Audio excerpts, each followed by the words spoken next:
straightened out. And so that's been a great focus of mine to get SECA running really strongly so that we can do that again. Right now there's some problems on the funding, and they don't have the supplies to put in those backpacks.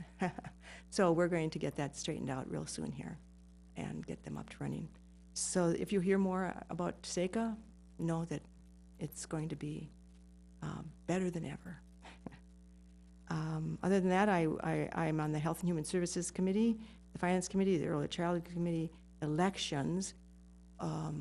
We are looking at trying to get poll books as a pilot project to eventually, maybe in 2 years, have the possibility that all precincts around the entire state could be electronic. Now, pictures are another story because that has to do with the Department of Motor Vehicles, and those pictures aren't ready for prime time yet. But getting everything up electronically, so easy in and easy out, instead of trying to figure out what this signature is, what this information is that the election judge wrote down, and we can't quite read her handwriting or his handwriting. So to get it more electronic is going to be really smooth. So we're looking at a pilot project for that. I'm on labor, workplace, and regulated industries, which has to do with broadband, but the key thing that's going through right now as we speak is the minimum wage discussion. So that's going through that committee. So there's just a number of things going on. But I will now discuss anything you would like to discuss. Anyone have any questions for Representative Lane? Actually, I do. I know that there's been a lot of discussion about mental health in the schools, and I can understand where you would want to provide the support early, because you can perhaps forestall, and help to correct and adjust for those things. But I am concerned to a certain degree about the liability that the schools would be under with the possibility of things like misdiagnosis and things like that. So I'm a little concerned. It's nonprofits who work with the schools. So it's school-based, but it's actually handled by nonprofits outside the school. So the records for the mental health are separate from the records for school. That's how the bill that I'm carrying anyway has that Okay. In there. So it's school-based, but the funding goes to other groups. Okay, I've heard a lot of different things thrown around, so that concerned me, because I think the liability could be really, really incredibly burdensome for the school district. Okay. So thank you. Other questions? Go ahead, Ted. I just want to say it's great to see you back in the school board room. Yes. Representative Lane and I served on the school board for a few years Yep. together, so it's great. Do you ever foresee us getting rid of this shift so that the schools are paid everything they're entitled to, so we don't have to borrow? Yes, that is a goal, and in fact, it's in law, and it will be. We had intended, our House File 1 was to start that process, to reverse everything that had been done in the previous 2 years, but it appears the governor has other ideas. Okay. So we will be discussing that. But just to speak of that, I really, and this is, personal, I really appreciate how Governor Dayton does not make, in my opinion, his decisions based on politics, based on trying to win election. At least, I'm sure there's some of that, but he said, what do we need to fund? What are our priorities? And listed off things on there like all day, every day kindergarten that we in the past had said, oh, it's too expensive, we can't do it. And he just said, it's a priority, we're doing it. Okay, now what do we need to raise in funds to do that? And so then he did all these things for raising revenue. And I just appreciate that approach. It starts with the right thing. It starts, what do we need? And then what do we get? Rather than, what do we have? And oh dear, we can't do, we can't do this. Oh dear, and then, we can't do any of this stuff because it costs money we don't have. It just gets us out of that and gets us into working in a whole different way.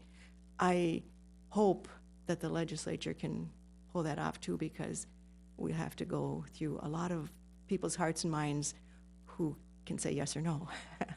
And we'll see what the taxes committee actually comes out with, because it is bipartisan concerns because of where people come from, rural areas, metro areas, they have different opinions on how to do this. It will be an interesting discussion to have as to how we actually raise revenue, because then that will determine what of these things we can actually do. But I just have to give Governor Dayton kudos for having started on the right side. Thank you. Anything else? I had one comment, and that was, if I may, that you'll be happy to note, Representative Lane, that our early learning program has already qualified with 4 stars. It's the best you can get, and thanks to Kristen Stunkel and others, and that scholarships would be available at our site. Mm-hmm, yes. Great. Yes. And you'll probably get some, I think it. But yes, very good. If I might put in one additional plug, and that is, of course, for All Day K. Representative Lane and I have had this conversation before, but it's so important for this district and for our students. We've been doing it since 2000, and the year 2000, and I know you know that, Representative Lane, and we're just asking that since it's not an enhancement, it's essential that we recognize the cost and fund the children for, as Kristen Stunkel would say, our littlest scholars. Yes, and I Keep think that in there's mind. agreement to get that done. So without being able to say for sure about anything, I know that. I bet that will happen. We're just planting the seeds wherever we can. Thank you. All right, thank you. All right. Well, it certainly was good to see you. Thank you so much for coming and taking some time out and giving us an update. Thank you. And keep do I it- have to stay or can I go home? No, you can go. You've got my number. But Okay. let's talk, okay? Okay, So, thank you. all Good to right. be here. Yeah, it was good to see Bye-bye. you again. Thanks Thank for you coming. so much. Thank you. Thank you. Next on the agenda is K-12 Activities Task Force. Dwayne Burkus, Director of Teaching and Learning, Bill Holmgren, Director of Finance and Operations, and Mary Bussman, Columbia Academy Principal.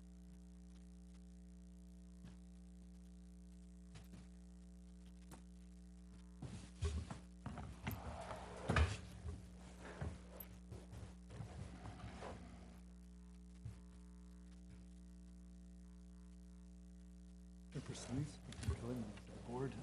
Happy to be back here tonight to talk with you about activities in Columbia Heights. As you know, Superintendent Kelly put together a Blue Ribbon Task Force last year, and we met and came up with a set of recommendations that we brought forward. And so, just a reminder of that, we were trying to work from the strategic plan, trying to, again, to really drive forward our mission, which is to help all students discover their talents, unleash their potential, to have those worlds of opportunities for every learner. And with that, we developed a philosophy statement.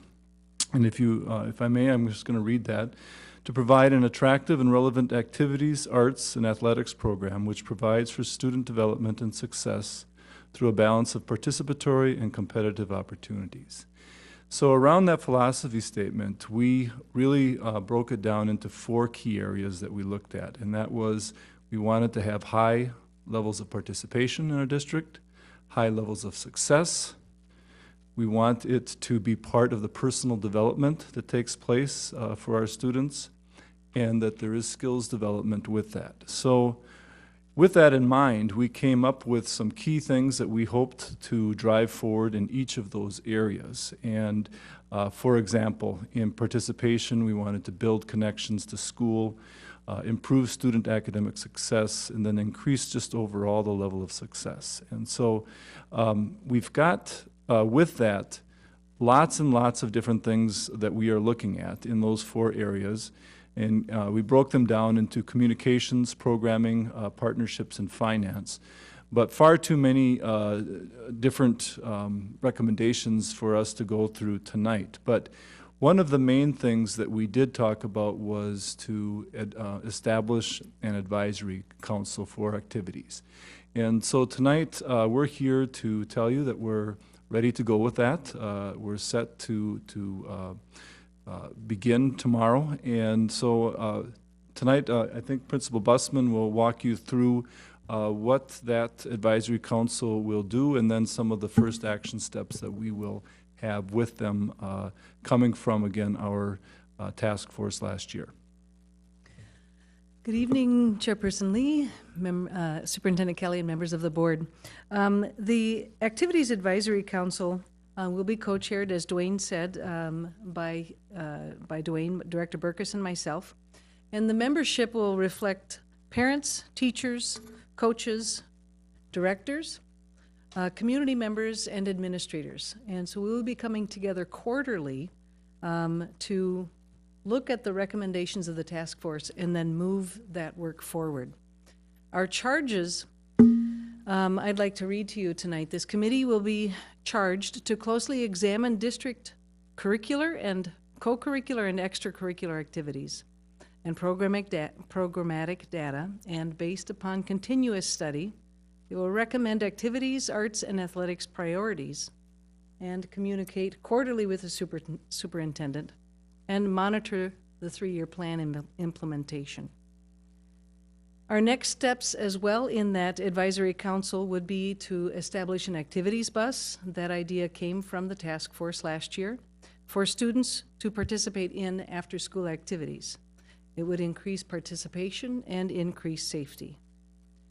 We would also, working with the advisory council, establish a new fee structure for activities, which would help us increase participation for our students and improve consistency in how fees are established, communicated, and collected. We'd also, in working from the recommendations of the task force, the advisory council will work to improve feeder programs to the athletics, to improve communication between high school coaches and at the younger grade levels. We'd also like to improve skills development across grade levels. We're going to do that with the development of a 3-year plan that the Activities Advisory Council will help us to write. That will come from the work that the Heighten the Arts, we're going to use the Heighten the Arts 5-year plan as kind of a basis for us to launch our work here and make reference to that. And the Activities Advisory Council will also measure progress, recommend adjustments to the plan as needed, and celebrate our success. So our first meeting is tomorrow evening. It'll be a group that'll be meeting on a quarterly basis, and we'll be looking forward to making future reports to you and to the superintendent. Are there any questions? Questions? Anybody have any? Are you going to be working with the rec department at all in developing those feeder programs? In fact, the rec department is one of the community members that will be on the Activities Advisory Council, so they'll be a key component of what it is that we're working on together. Fantastic. Mm-hmm. Further questions? Well, thank you very much. Thanks for the update. Appreciate it. Great job. Next on the agenda is building vision cards, Columbia Academy. Dwayne Burkus, Director of Teaching and Learning, and Mary Busman, Principal from Columbia Academy. Wanted to pass these around. These are the Future Cities competition plaques that our students received. Oh, okay. Thank you. But since it's Columbia Academy night. Yeah, please.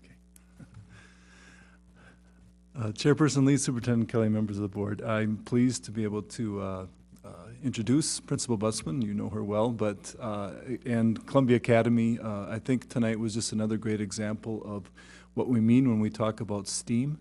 We're talking about projects like this that include arts, engineering, technology, science, math. And this past weekend on Saturday, I had the opportunity to go and watch the first Columbia Academy robotics team compete, and it was fun. Lots of parents there, lots of excited kids, and again, just another great example of what we mean by STEAM, and one more opportunity among many in the school that Mary leads that does so many great things. So I'm going to hand it over to Mary to talk to Principal Busman to talk about it, and she has lots to say, I know. I do have lots to say because we have just some wonderful things, but I'll try not to be too long in the presentation. But again, Chairperson Lee, Superintendent Kelly, members of the board, I'm pleased and honored to represent Columbia Academy and to make our report to you with the vision cards as my colleague principals are doing throughout the spring. First, in taking a look at our enrollment trend, we're going up, and we love to see up. When I started, we were at around 560, and we now have about 660 students attending Columbia Academy in grades 6, 7, and 8. Our enrollment by ethnicity, Dwayne and I were remarking that for the first time ever, our white students actually are in third place in the number of students enrolled at the Columbia Academy. 38% of our students are African American, 28% are Hispanic, 25% are white, 5% Asian, and 4% American Indian. We have a free and reduced lunch rate this year of 79%. Our special education enrollment is at 17%, and our English learner population is at 24%. That special ed population is about more than double than the average state special ed population within a school building. Looking at our MCA proficiency over the last few years, I put from 2008 through 2012, and you can see that in our reading scores, we're hovering between 40 and 50%, and we're continuing to see that line go up. In math, we're hovering between 30 and 40% of our students being proficient. You see a dip in 2011. That is the year that we went to the MCA 3s, and that was also the year we went to online testing. So last year, you can see that we again climbed back up again. That is hard work of our teachers who are really doing some great things. We're trying to understand how to continue to improve with our science scores as well. We did see improvement there last year. Again, this report comes to you as news from the strategic plan, the roadmap that was adopted in 2010, and we are specifically looking at strategic directions A and B, expanding access and opportunities by turbocharging what works and redesigning what needs to be better, and innovating to close the achievement gap with accountability and efficiency. So the next section of my report will look at our vision cards. The first thing is what's happening in the classroom, and that is our teachers are teaching from standards-based curriculum. Their curriculum is mapped according to our state standards. That is, nearly all of our teachers are completed with their maps. The next thing that I'm really proud about is 100% of our teachers are participating in professional learning communities, and I'll tell you a little bit more about that as we go along. The assistant principals and myself complete our walkthroughs and going around to our classrooms, we're seeing high engagement with our students in the classrooms. The kids are working in small groups, they're working individually, they're doing independent reading, they're writing. They're doing wonderful projects like you saw earlier this evening with project-based learning, but we see a high engagement of our students in our classes. And also, it's really important that kids receive instruction where they can where they can best learn it. Our reading and math classes are established for students based on their level of achievement. And so we're really trying to focus on where do kids need to learn next? At what level are they learning next? So our classes are mapped out in that way. This information from Encore shows that 30% of our students participated in Encore last year. That's a level 2. That at the middle school or at the middle level, we also offer sports for 7th and 8th graders. So I think we might see fewer students participating in Encore. Majority of our students are 6th graders who do participate in Encore, but that's because there are also things like our sports activities going on. You see that when I look at A14, the next item, we are seeing that there is a little bit of a participation gap between students, and the information that I have to report for you is only information from this fall and winter sports.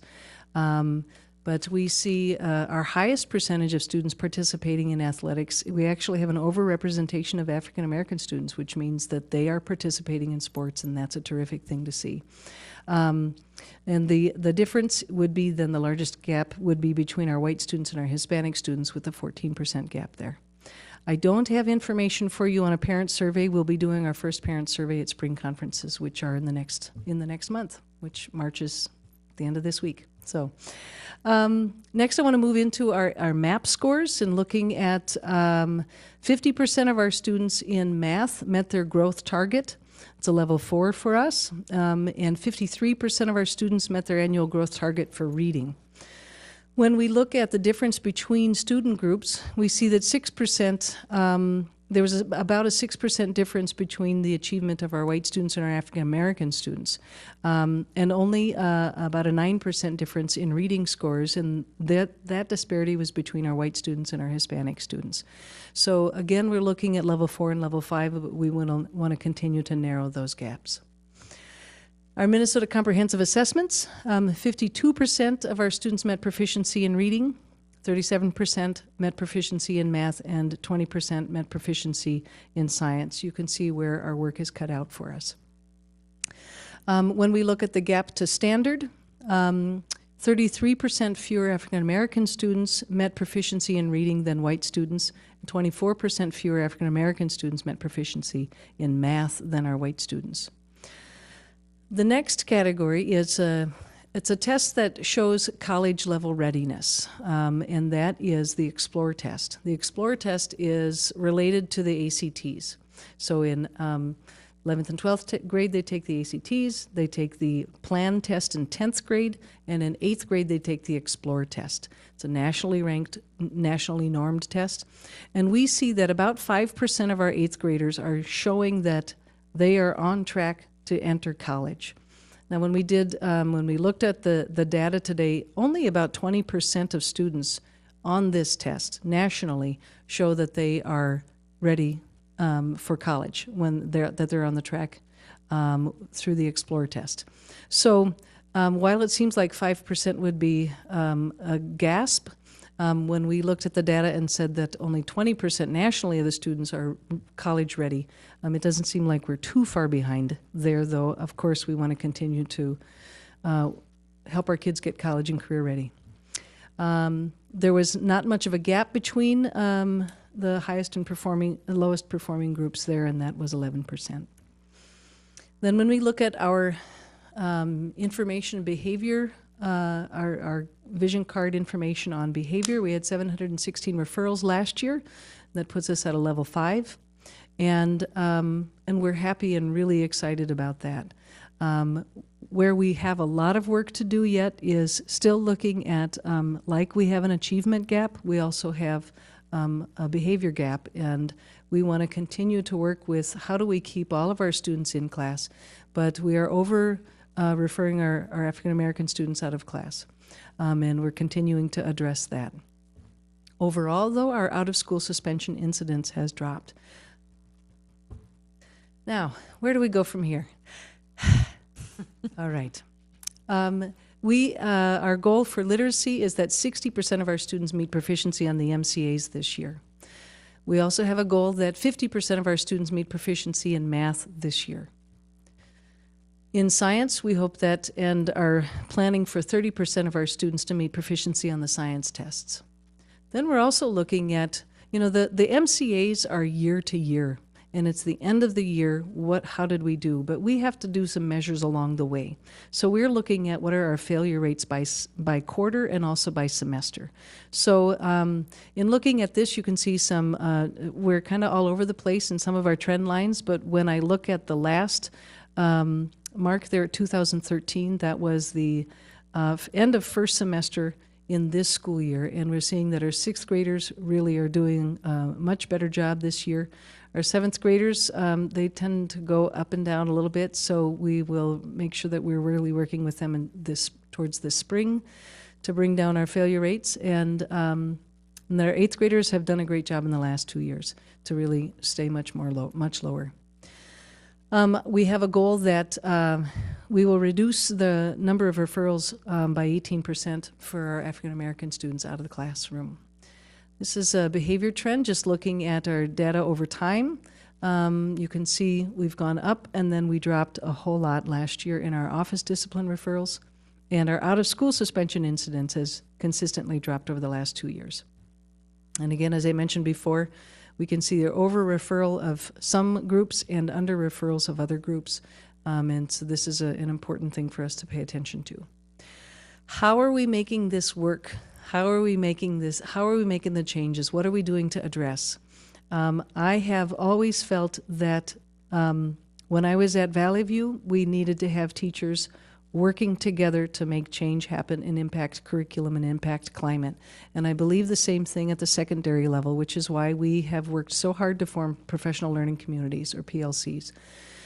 We've had about 20 teachers and administrators trained at the National Dufour's Professional Learning Communities Convention in Minneapolis the last 2 years.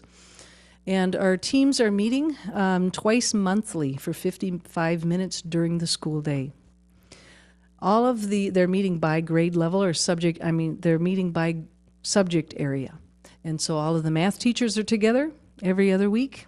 All of the English language arts or anybody who teaches anything with that are together, so you can see how they're put together. We have a school-wide goal, and that is we're focusing on writing. We've committed to every student writes in every class, every day. Our band students are writing, our art students are writing, our science students are writing, our English students are writing, all across the curriculum. And we're following the lead of other successful schools in showing that if students write more, they understand more, they comprehend more, they learn language and vocabulary more. So we focused on that, and we're focusing on informational text, facts, and nonfiction text, which is what Common Core tells us. We're focusing on the design process and positive behavior. Some of the things that we've added this year, the Science PLC has done science scenarios where they're giving real-world questions to the kids. They read, they comprehend, and then they write how they would solve or what's going on in the science scenario. Our students, like the high schoolers, are doing mastery quizzes. So they have, the teachers have looked at the MCAs, what are the key concepts that our kids have to know by the time the test rolls around. And they've broken those up into mastery quizzes. So our students are working on completing those throughout the year. In our special education department, our students are really working on social skills and how do they master social skills throughout our school setting. In our health and PE classes and dance classes, they're recording fitness level every 3 weeks, and they're charting that. That's really exciting. We have newly revised health curriculum. We have a brand new dance department, and our native Spanish speakers are pen pals to our kids who are learning Spanish for the first time. Celebrations. This is the fun part, right? Thank you very much for a brand new front entrance, a brand new driveway, a bus driveway, and the car-only lane. Isn't that beautiful? Yeah. It's just beautiful. So thank you very much for your commitment to Columbia Academy and making the place really look like the incredible learning that's going on in the inside. We really brought that to the outside. You heard about our Future Cities competition winners. Other celebrations are our social studies department did a school-wide mock presidential election this year. It was a landslide, but it was really fun to hear the kids talk about politics in our schools, and that was a great thing. We also hosted a geography. We have AP History Days coming up tomorrow and Thursday. We had a science fair. We'll host the engineering fair later this spring. Our band and choir concerts. Our visual arts students participating in Banfield Lock, Sister City competitions. We'll have the end of the year Silverwood Arts Festival for the whole district.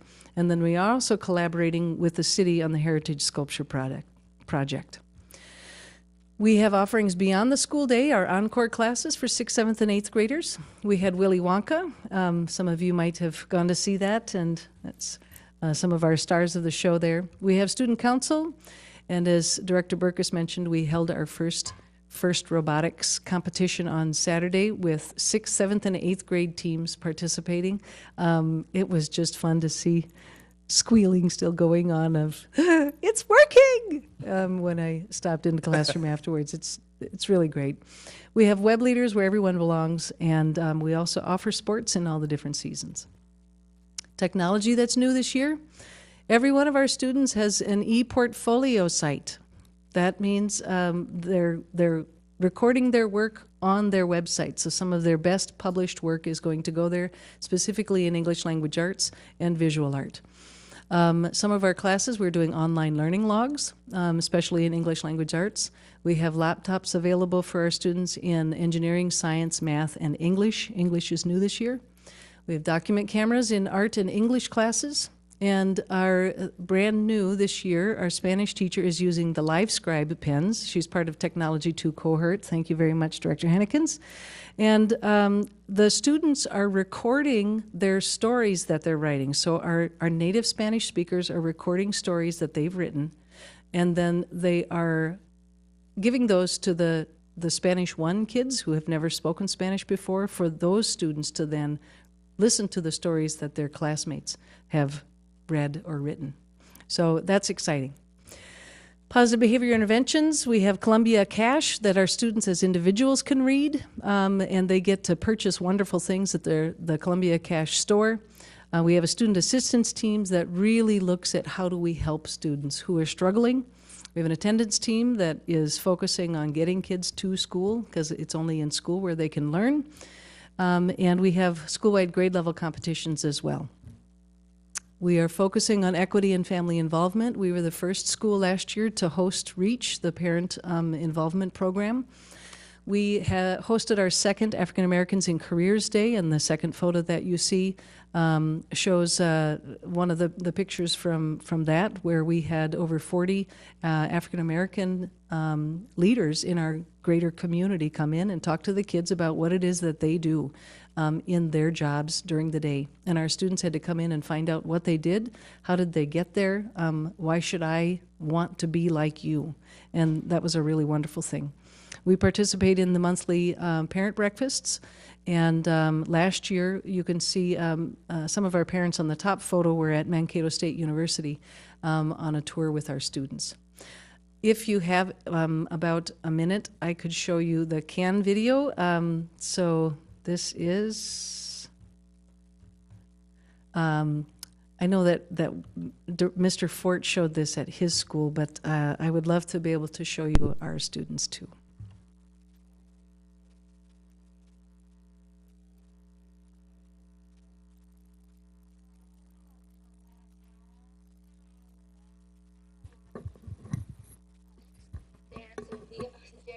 January 24th. The dance is called the Whisker Wonderful. It will be from 3:30 to 5:15 p.m. after school. Tickets are $5 before and $6 at the door. So here's Keon interviewing some students. Kenny, what's your favorite thing of this year? That we get on the line. Okay, that. What is your favorite program?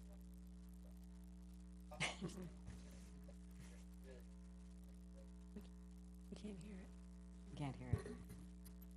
So Zach says that his favorite thing is engineering, and the younger student says that his favorite thing is they get their own lockers. So some great things going on with our students there from Columbia Academy News. That's sponsored by the Student Council. And the thing that I'd like to leave with is this amazing engineering program. These students were our 8th graders last year, and we asked them to design what would the front entrance look like if we had student input. And one of my hopes and dreams is that this sculptural project that Hannah and Jenna made is actually located in front of our school. We find someone to build this and make it happen. You'll notice it's in the Helix format. So they took a look at what we did over here with Synergy, and they said, we want to have a connection to the high school. And so their model starts out with what you've already got here. And when you look closely, it's got pencils, it's got paintbrushes, it's got protractors, and those slide rulers, isn't that what? Yeah. And so they really talked about what is the heart of Columbia Academy. They really understand what STEAM is because they live it every day. So that is my presentation to you tonight, and I thank you very much. I would entertain any questions. Questions? Anybody have anything? Nothing? Not enough going on over there, so no, I'm just kidding. No, congratulations, a lot going on.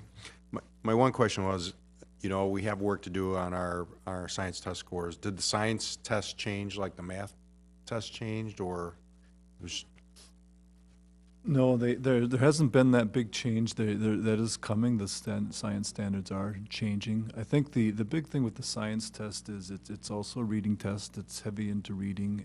It's online, so there's a couple of things there. We are working this year with a science specialist who's working with us to see if there's other ways that we can approach it. We do a lot of hands-on learning. We do a lot of work in labs, and test doesn't really work in Right. that area as well, so it's fairly one-dimensional from that perspective. So, but lots of work we have to do there still, and I think what I would like to do is complement the teaching staff at Columbia Academy has recognized that, and since the summer has been working on days in the summer, weekend days, after school, so lots going on there. Yeah. Hopeful that we can see those percentages jump up considerably.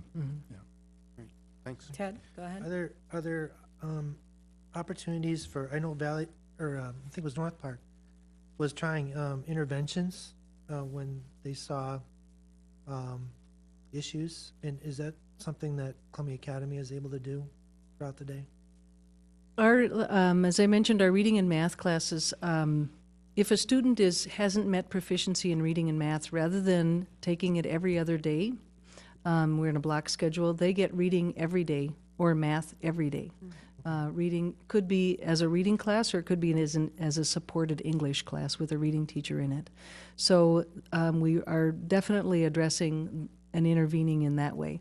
We also are offering Failure is Not an Option on Friday mornings for our students who are just simply falling behind in their assignments. So we staff the media center, and any student who's behind or at risk of failing, the teacher can send them to the media center during that class period for additional help and tutoring, and our teachers rotate through that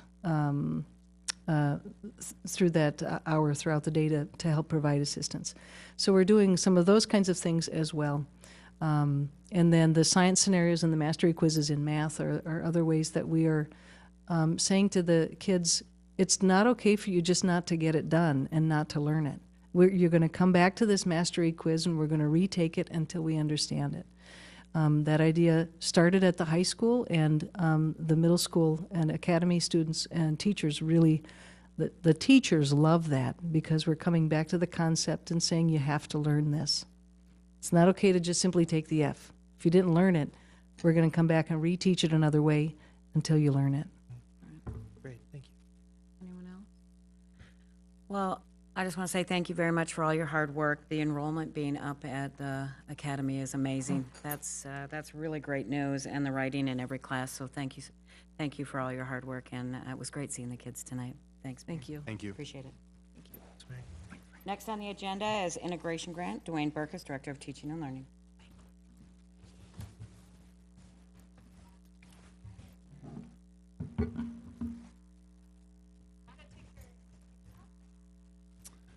Chairperson Lee, Superintendent Kelly, members of the board, we're already planning for next year with our integration dollars, and as you probably remember from previous years, this is funding that comes with statute guidelines. As far as the language that is used there, I just took a little bit out, but it says that it must be used for students to have increased and sustained interracial contacts. So again, it's about integrating, and improved educational opportunities and outcomes designed to close the achievement gap. So really two things, interracial contact and closing the achievement gap. Those are the two areas that we are to spend our integration dollars on. So how much is that, and you know, do we really have it? We don't know for sure, but we anticipate that the dollars, if they come, will be similar to the amount that we had this year. So a total of around $660,000. But of course, this is a big topic in the legislature. If they don't come up with a new plan, this money does go away. The Department of Education, though, has asked that we continue to develop our plans on the assumption that it will be here next year. So the deadline in statute also is by March 15th, every district will submit their plan. So we are basing our plan on these dollar amounts and current statute, and hope for the best as we go through. So with that, there are 4 goals that we have in our integration plan. The first one is that there are dollars that are here to help with alternative enrollment. And for us, we have many of those students, be our Choice is Yours students. And we want those students to have a fairly dramatic increase in student achievement with us.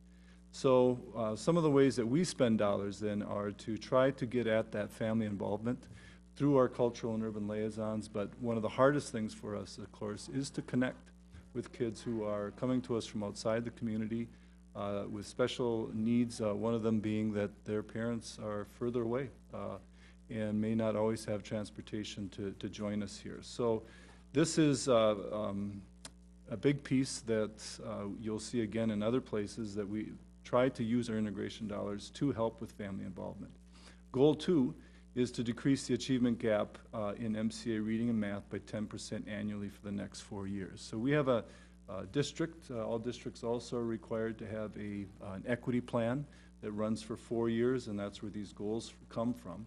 So again, our integration plan in Goal 2 would be using funds to support more family involvement, not just for Choice is Yours students, but for all families. Equity training for our teachers and staff. STEAM programs, as you heard tonight, some of the things that are going on in our at Columbia Academy are supported by funding from integration. Formative assessments, and then interventions as well. And again, you heard Principal Busman describe what some of those interventions are. Goal 3 is to increase the percentage of students of color and other groups that are what they call vulnerable, or especially free and reduced lunch, EL, and special ed, where the numbers are fairly low for attending college, and that we'd like to increase that by 10% annually for the next 4 years. So here, again, our dollars are used from integration to support programs that specifically support that. AVID, which I'm sure have heard about at our high school. We just graduated our first class last year, 100% of whom are in college this year. Just coming up halfway through our first year of working with the University